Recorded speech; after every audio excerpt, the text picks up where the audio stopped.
Hello. May I have your attention, please? Will the real Slim Shady please stand up? Welcome. Did you enjoy the conference?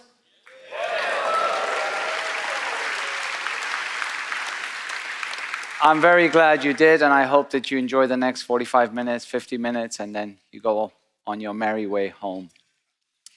So the way that this is going to work is that we have 3 mics somewhere there. I'm somewhere there in the what do you call these things where people aisles, in the aisles, and you can queue up and ask your question.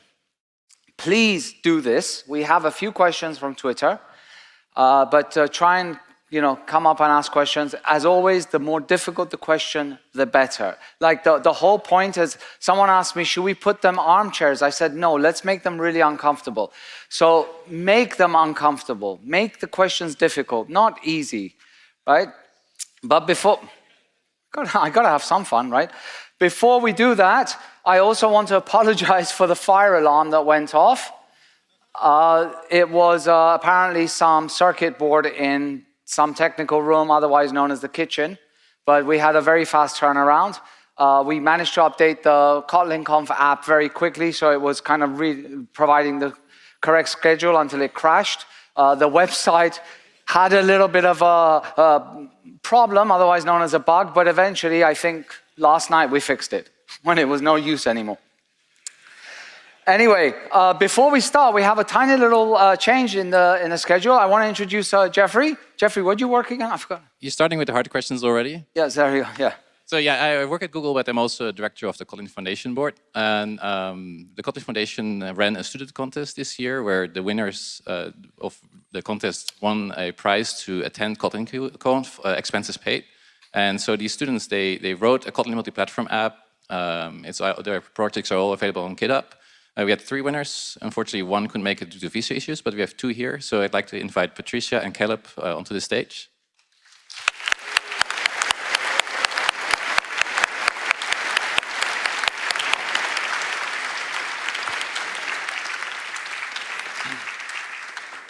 So they both wrote awesome apps. You can find them on GitHub. Take a look. I looked at their code. It's quite impressive. So maybe if you're looking to hire somebody, think of them. So as an extra thank you, I have some goodies for you guys. So. This one's yours. Thanks so much. Give another round of applause.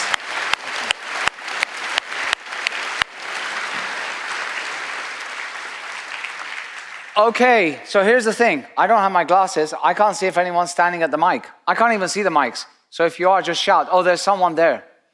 Put some light somewhere. Anyway, before we do that, quick, there you go, thank you. Quick round of intros, like literally very, very quick. Quick, go. Hi, I'm Yegor. I'm project lead for Kotlin. That's enough, go, next. Hi, I'm Anastasia. I'm product manager for Kotlin Multiplatform. Hey, I'm Seva. I'm doing a lot of stuff in Kotlin. My name is Michael. I'm in charge of language design in Kotlin. Hey, you heard my name, and I work on Android at Google. Jake Wharton. I work at Cash App. Denise Davis, Android Kotlin GDE. Maya Grotepas, Android GDE.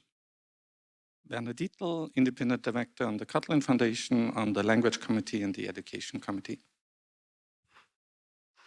Right.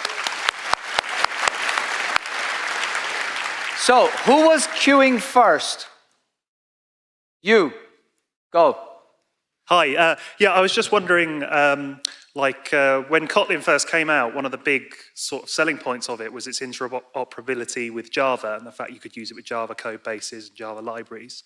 And I'm just interested, is that still a priority going forward, or can you see the ecosystem sort of splitting and diverging and prioritizing building features into Kotlin over interoperability with Java? That makes sense. Don't look at me. Yeah, so we actually still that most of our developers are coming from JVM ecosystem, and we still want, and it's our one of the main priorities is to make interoperability with JVM. So we are still working in it and going to provide support for new features. And from libraries perspective, including standard library, Java Interop is one, I'd say, the first priority when we are talking about adding something to it. Okay, thank you. Is it Louis? So, Yes. folks, just so you know, Louis and Martin, they came here by bike. What was it, like 2 days, no? Seriously, yeah.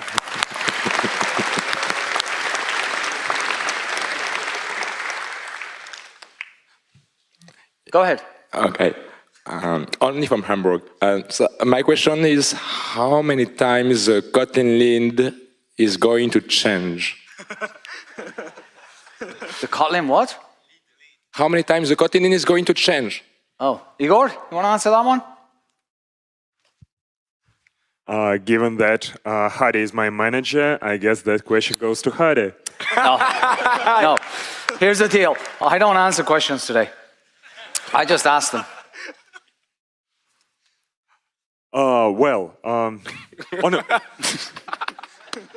On a serious note, this time when Roman left the team, it's not just the person who is the project lead changed. We also somehow reimagined the role of project lead. For example, we split Roman's responsibility between multiple people. For example, Michael, when he introduced himself, he told that he's in charge of language design. I'm in charge of managing the team, product management, process management, all of this stuff. Seva is in charge for ecosystem and for core libraries. So we are trying not to combine everything, all the knowledge, all the responsibilities just in one person and in one head, because, well, we have lots of awesome people in the Kotlin team and we want everyone to contribute.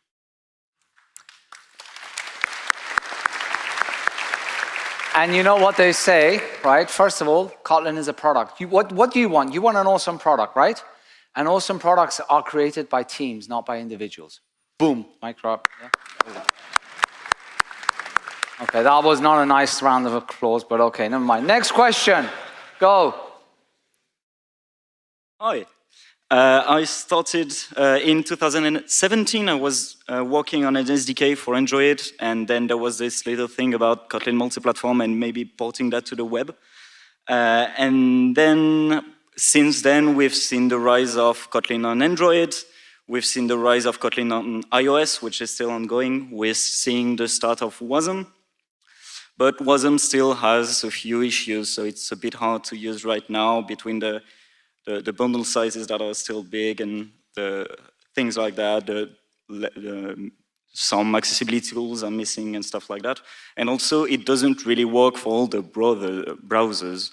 And we have users that use Internet Explorer, so, well, WASM is still a bit far away for us. So the question is, how do you see the future of Kotlin JS?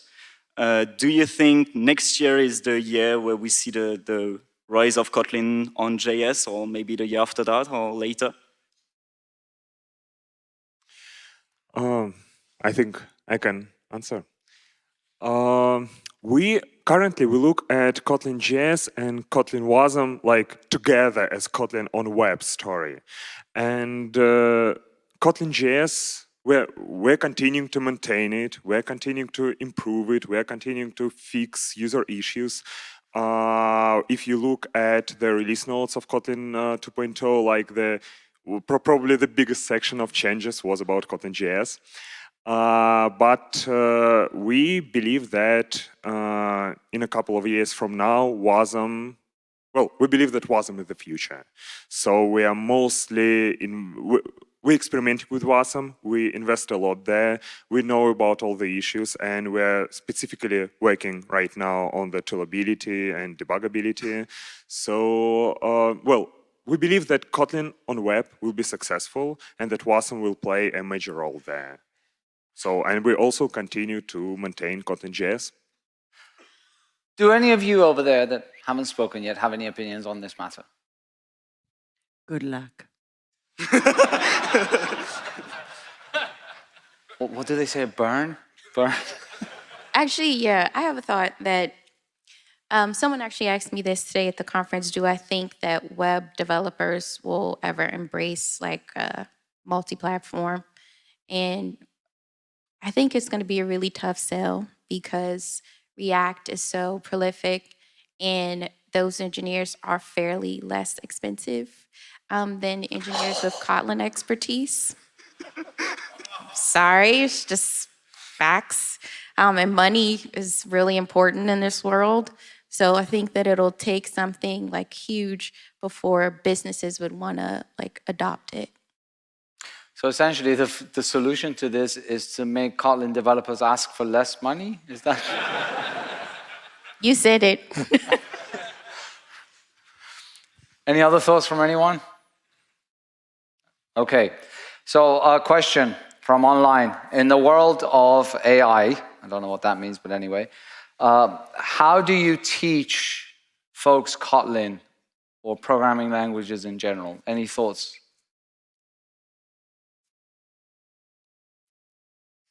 Werner, I hear you've got something to do with teaching. Yeah, so we have many discussions about that in academia, and there are many different opinions about how to approach it. Some people just say, okay, don't use AI assistants and teach it like normal, and it's up to the individual student how they want to learn. If they don't want to learn, they don't get the good learning experience. Other people embrace it and see the value of AI for education too. I'm not sure whether Kotlin has anything particular in that story. So it's just a programming language where you have this problem with how AI will impact teaching.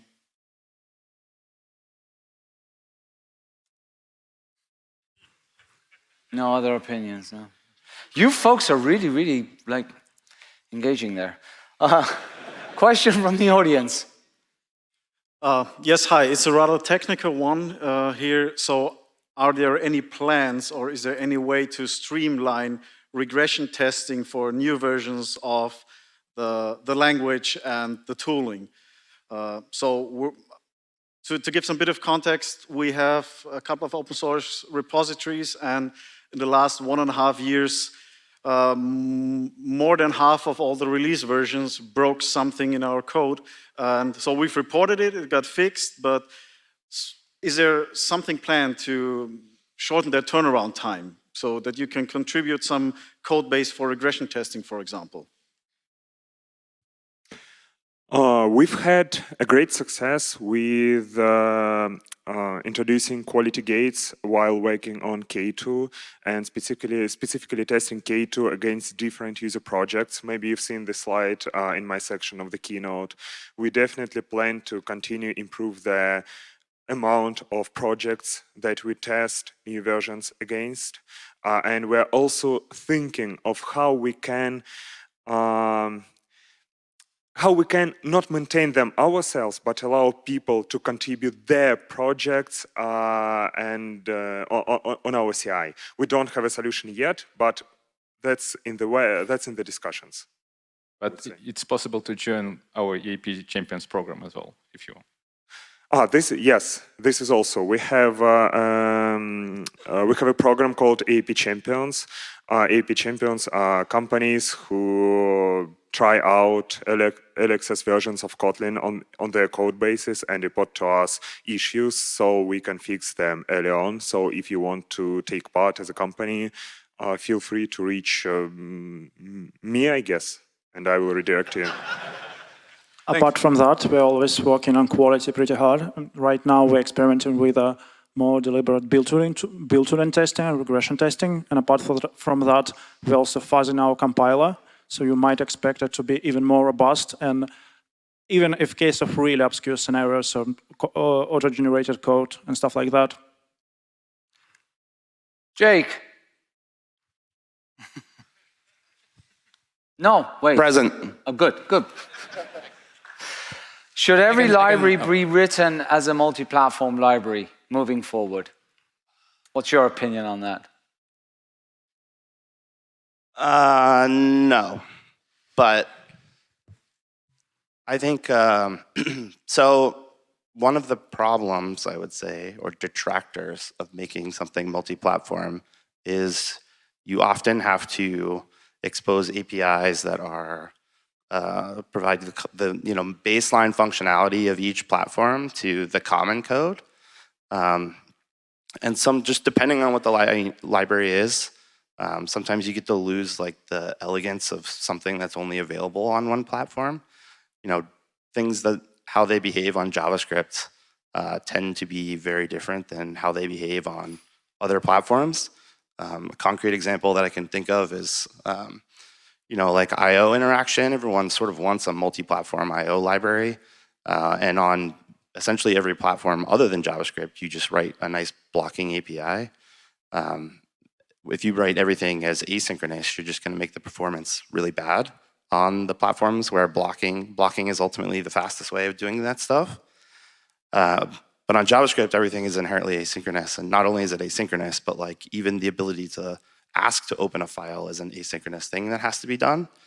And so, there's all these common cases that a multi-platform library is a fantastic fit for. And I/O, I actually think, is a fantastic fit.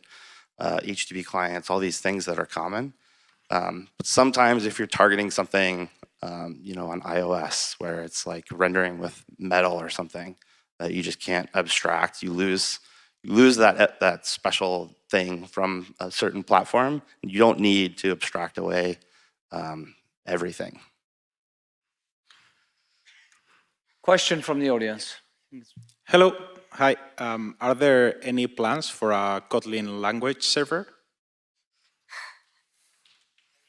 Well, someone liked your question. So what we're working on is analysis API to give you a stable API point for the compiler. And it finally will enable developers to experiment with LSPs and language servers, and we'll see where it goes from there. And should we start experimenting with that to build the LSP, or should we wait for a sponsored project? If you want to, you're welcome. Okay, thank you so much. Or you could just use IntelliJ. Off-lead? Off-lead. Right, question over there, I think. Oh, yes, go. Yeah, thanks for this opportunity. Thanks for this conference.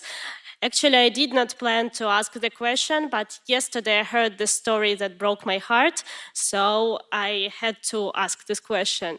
So what happened? Yesterday, I met some man at the conference, and he told me that his wife is also a Kotlin developer. They both work as Kotlin developers and both wanted to go here, but she had to stay with their baby, and she is not here. And that broke my heart, because as a woman in tech, I faced a lot of problems in my career. But since I became a working parent in tech, it's like an impressive amount of obstacles, problems in my career. So my question is, as a Kotlin community, as a KotlinConf, what we can do to improve the situation, to help and to allow more diversity here?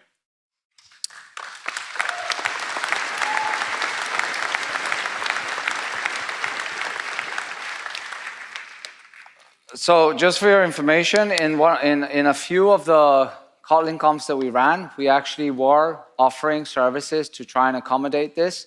We didn't have much demand in this area, but we are always open to suggestions and seeing how we can try and accommodate folks.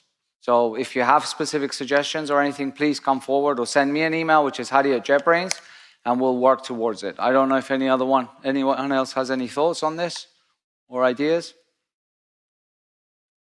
Like we really try and work actively towards this, but we are limited to what we can do. But open always to any suggestions or yes, Anis. I was going to say one thing we could try is to put it on the registration to like get people to say up front if they need additional support.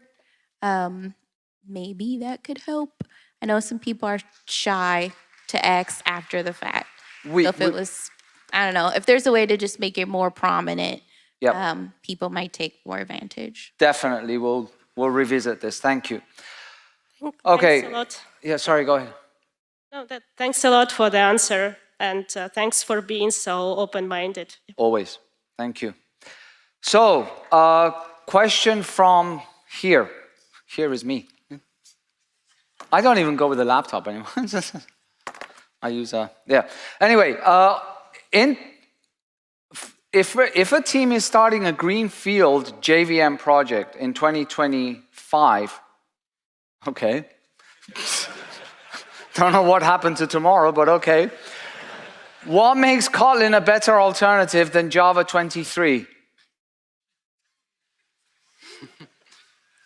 And I don't want Kotlin folks to answer this question. I want an unbiased opinion. I have an unbiased opinion. No, you don't. Anis, Maya? Go ahead, Maya. Participating, Hadi.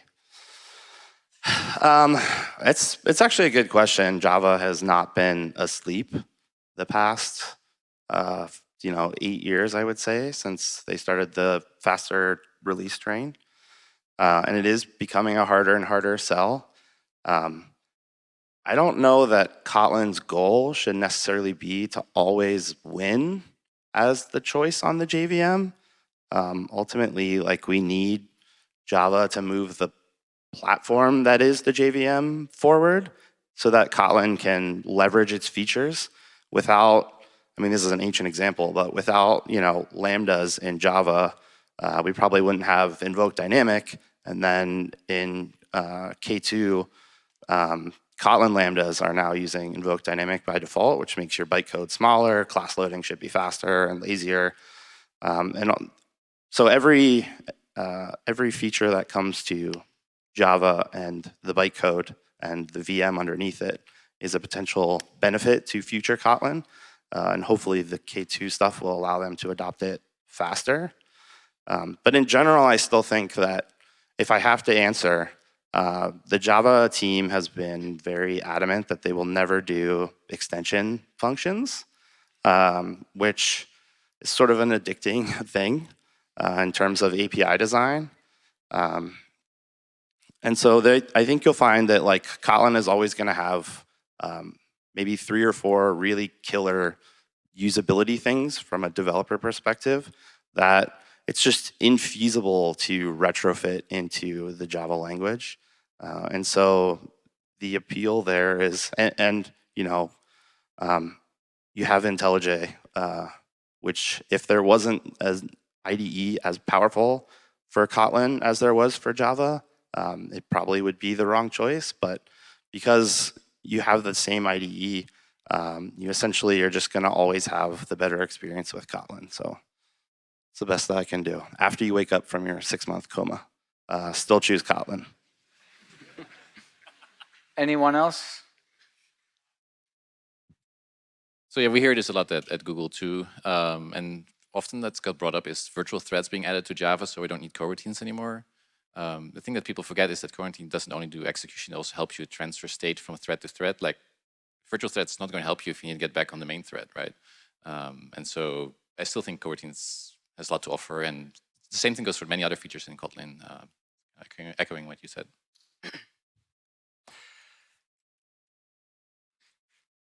No? Okay. Question from there. Yeah, hi. So based on these 2 days of conference, as an Android developer, I have an impression that we all try to drag our iOS guys to use Kotlin, to use KMP, all this stuff. So what about the Apple as a company? Are they interested in investing something, try to work with JetBrains, or are we going to see some people from Apple on Kotlin conference? So what's about them? Or maybe they against the idea of like using multi-platform and they want to invest in their own environment like Swift UI and all this stuff?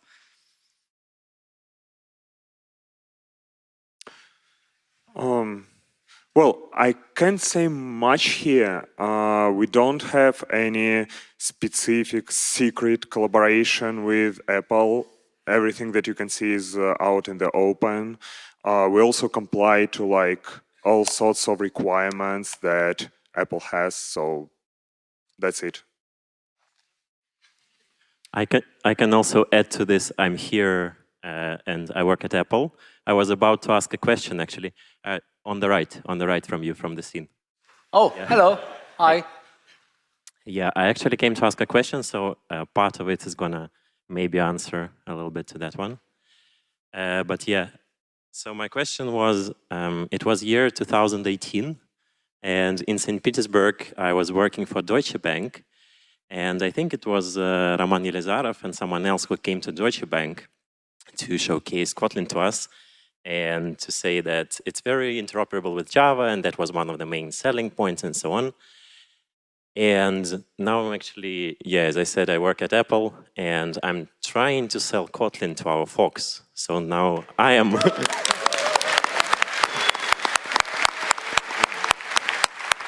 We love you. Thank you, thank you. Oh, wait, let's wait for the question because we may not. So now I feel like that guy who needs to showcase the strength of Kotlin. But actually today I was hearing at one of the talks that maybe the new focus of Kotlin will be to allow Kotlin developers to make cool features and not so much on interoperability with Java anymore. So I was like, oops, shall I even continue selling it? Because, well, I think it's not very private information that we still use Java. And yeah, so my question is the focus really going to change, or is interoperability still going to be like at least on the table, as you mentioned before? I think, didn't Seva answer that? It was like the first question. I think two things that we will never change is backwards compatibility and interop. It's here forever. It's foundational property of our language and ecosystem. So in short, yes, go ahead. No, okay, yeah, thank you. I wanted to also, I think I need to legally mention that this is not the opinion of Apple. This is the opinion of me as a private person. Thank you. I bet you that he just got a notification on his phone. Like, you forgot the legal part. Also, maybe you apply to speak at KotlinConf next year, and then we can have an Apple speaker at KotlinConf. Yes? Also, if you need some swag and stickers to convince people, we've got that as well. So, I think I can't even see anymore. Yeah. Wait, oh, you're waiting? Who said I'm waiting forever? Go. Yeah, you didn't notice the right side very much. Sorry. So, I'm left-handed. Fun fact, I was here last year with exactly the same question. I love Kotlin script. I haven't heard much about it on the conference.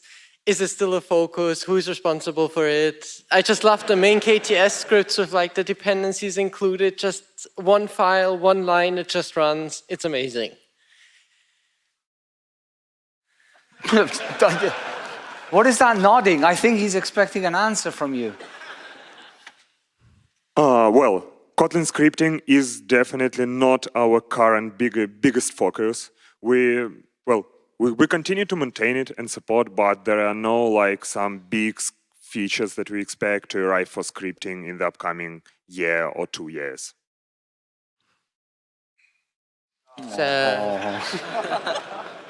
Now wait, if you say you work for Apple, that may change. No? Okay. So, middle. Yeah. Hi, everyone.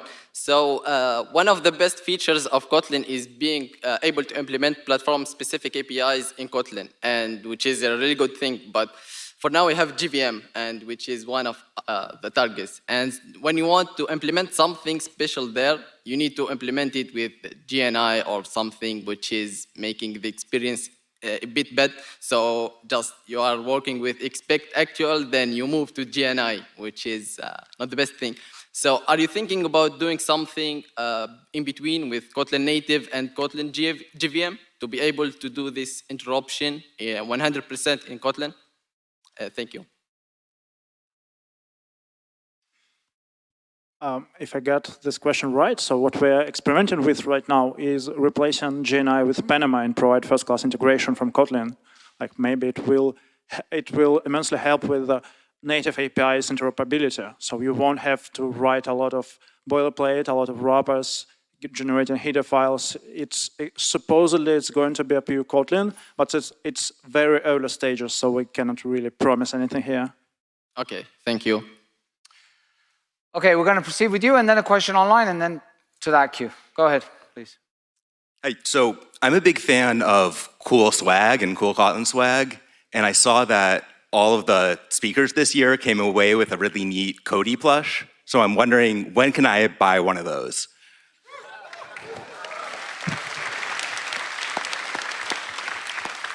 Well, we finally have a way to monetize Kotlin. Thank you for that. How much are you willing to pay? Like, is it like show me the money kind of thing? Because, you know, there's a market demand. We'll probably put them on the JetBrains apparel store at some point soon, yeah. We wanted to test it with the speakers first and see how they liked it. Do you want the big one or you want to talk a smaller one? Either way. Yes. I asked a question. It's not a yes, no answer. Okay, a question from online. What are the future expectations and future vision for KMP, and can we expect more compatibility with Windows and Linux users for cross-platform development? And can we test our iOS apps, or are we going to are we going to have cloud iOS emulators in the future? And open brackets, and yeah, I love Kotlin. First of all, yes, thank you very much for loving Kotlin. The vision for KMP is we want to conquer the world. This is obvious. And as for the second part about launching something on iOS devices when you have a Linux machine or a Windows machine, we first hope that universal klibs will help with that for library authors. And also we are experimenting a little bit with Fleet's remote development capabilities. And I know that some of the folks in the audience are experimenting with us. So if you have a friend with a macOS machine, you can use Fleet for multi-platform development and actually launch your iOS applications on this person's machine, and it works like a charm. We are thinking about streamlining that. Yeah. So. Yeah, stay tuned. Question. Yes. Hi, I think during the opening keynote you mentioned that one of the drawbacks of the former compiler was that the Kotlin compiler plugin API was hard to maintain and it kind of kept breaking. And I think that's one of the reasons why it was discouraged to use it and instead more encouraged to use something like KSP. Is that right? And is that going to change with the K2 compiler? Yeah, so basically it's right. Like, again, originally Kotlin compiler and plugin for IntelliJ IDEA were developed together. So if IDE needs something from the compiler, we could just use this. So basically there was no API at all, like utilizing all the internals of the compiler. And now this with KSP and analysis API, which provides high level all the needs for compiler, for IDE, for static analysis tools, it will be much simpler, and there will be actual contracts for these functions. But the analysis API sounds more read-only. Is there anything for like modifying, transforming code planned? Yeah, so this part will come later. Once we understand all these cases, we provide code and functions to transform the code as well. Yeah. Cool, thanks. Thank you. Next person. All right. Hello, everyone.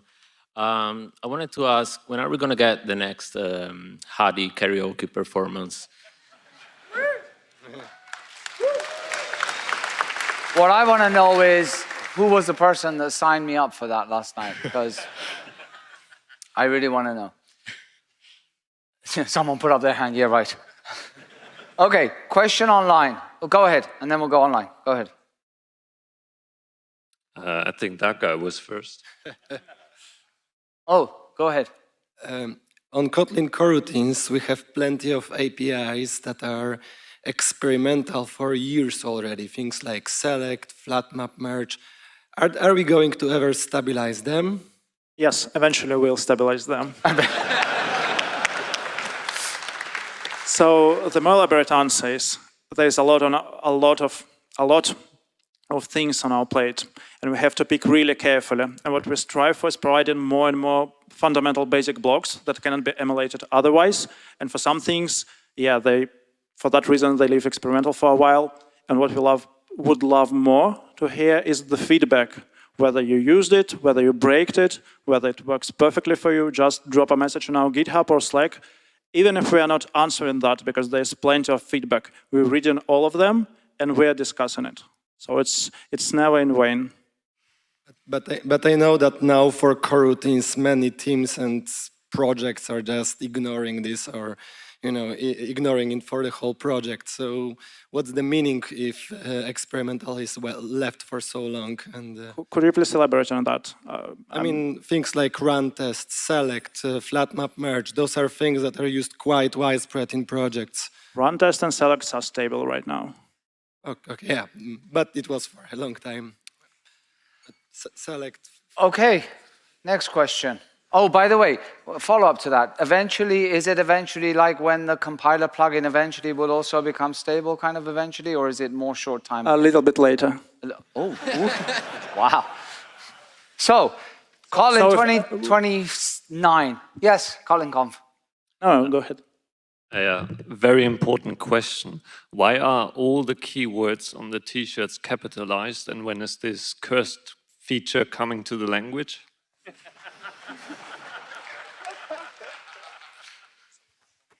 Sorry for spoiling it. No, there is literally no comeback from that. Like, okay, question online. And this is, I guess, for the GDEs. That's a good one. Anyone else that wants to answer. How would you persuade, and related to my newfound Apple friend, how would you persuade an experienced and contented Swift developer to try KMP?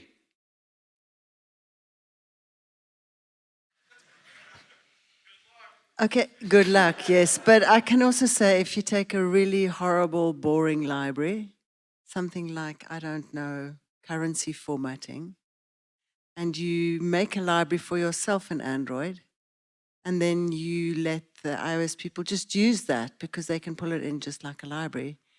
And then once your foot is in the door, maybe. Anis. Yeah, I'd say, so we do a lot of multi-platform stuff at Cash App, and we have a lot of skeptics on the iOS side. Good ways of convincing them is completely hiding it from them. So if they're like intrinsically opposed to the idea of multi-platform and sharing code, you point out, well, does that mean you don't use, SQLite or core data on iOS? No, it's shared C code, but the way you interact with it is through a nice high-level Swift-specific wrapper. And so that's the way that we sneak into their code base, is by providing good high-level Swift APIs. We, like the people building the multi-platform stuff, and also just trying to thoughtfully design the Kotlin that we create so that it turns out well through the header generation, which is currently the Objective-C stuff. I think the Swift header generation that we'll get at some point in the future will also go a long way to allowing them to otherwise be ignorant of the fact that they're calling into Kotlin, but turning something common into like this high leverage thing where now they no longer have an entire class of problem like currency formatting, dealing with money, tax calculation, or whatever your sort of business rules are. Having that written once and then just giving them a nice API on top of it, usually that contents them. So, I would say that the best way is to just be empathetic. A lot of times people logically know that it's likely a good idea, but their emotions get involved and they start thinking, well, what does that mean for me? Like, am I going to have less job security? Am I going to have less autonomy? Why would I want to adopt this? And so they started letting their emotions get in the way of something that likely could be a very logical decision. So being more empathetic and helping bring them along for the journey, I've found to be the most effective way to get iOS engineers to use KMP.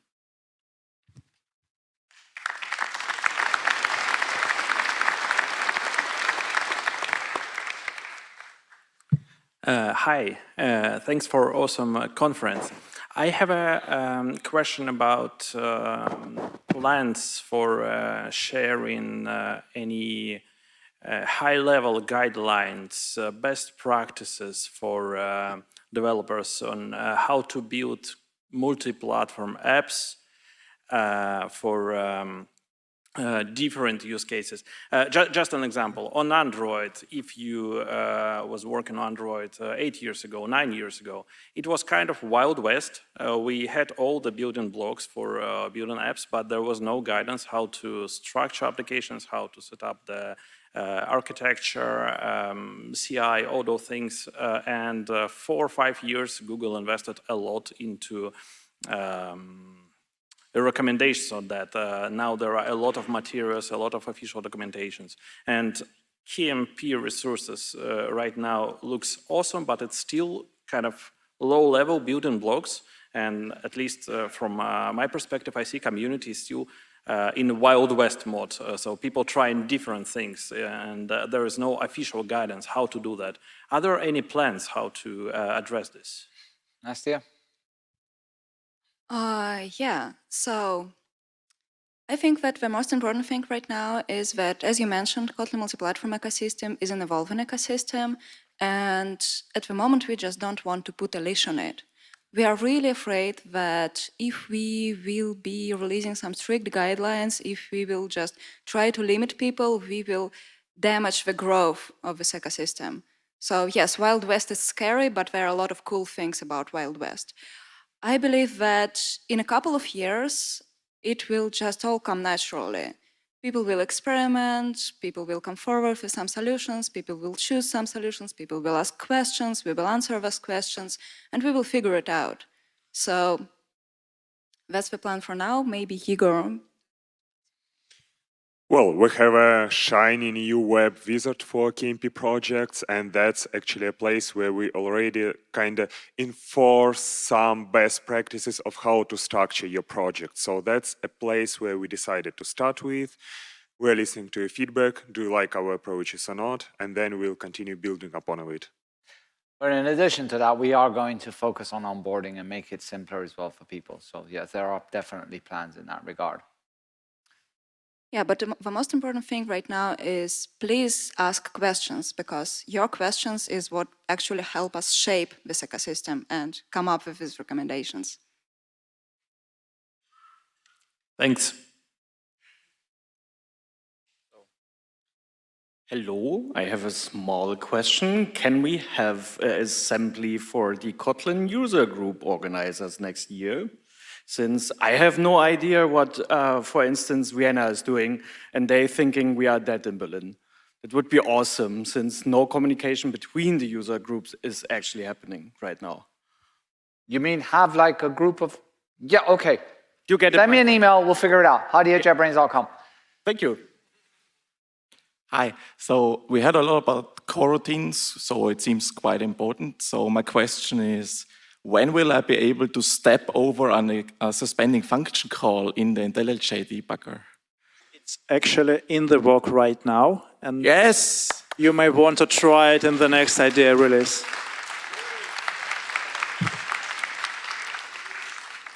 Okay, and I have, is there anyone else standing? Yes, okay, so that's the last question standing. Oh, just one niche. Oh, go on, run, Duncan. Run. Go ahead, sorry. I'm working in the Android automotive part, and it's maybe a very niche section, but are there plans on doing some kind of multi-platform for Android and iOS in like the template engine, if you are familiar with this? So, in what are you working in? We missed the first part. Android Automotive OS. I'm working on Android Automotive OS.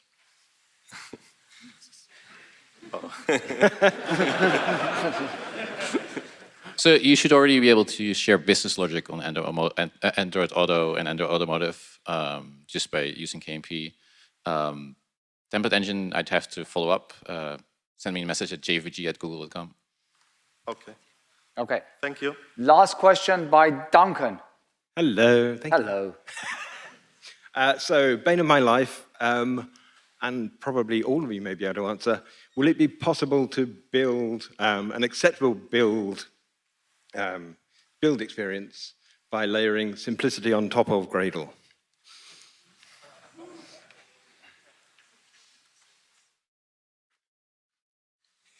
What was the question? Can you repeat? What do you want? Okay. Hey, can we, so at the moment we build with Gradle. We're trying to make everything simpler. Gradle is not simple, and we seem to be layering simplicity on top of it. Is that going to work? Wait, have you not tried Amper? No. Well, there you go. I mean, we announced it. We were at the booth. There was Martin doing demos. There was a session. I went to the demo. Thank you. But Amper uses Gradle, or Amper will replace all of Gradle then? Right now, Amper has been. Right now, we've actually shown what we call like the standalone Amper, where you can use it without running Gradle under the covers. Okay. This will be our build tool going forwards? This will be a what? This will be our build tool going forwards. This is an experiment we're working on to try and see what we can accomplish. Yes? The lawyer pinged me as well. So anyway, folks, it's been great having you. But wait, this is like like the Marvel movies where you have to sit through all the credits. So don't just suddenly get up and leave. It's been great having you. I really hope you enjoyed it. Did you enjoy it? Great. I want to thank the panelists. I want to thank the crew, the volunteers, everyone that made this possible. Thank you for being here. And here's a short reminiscence of KotlinConf 2024. And until next time, thank you.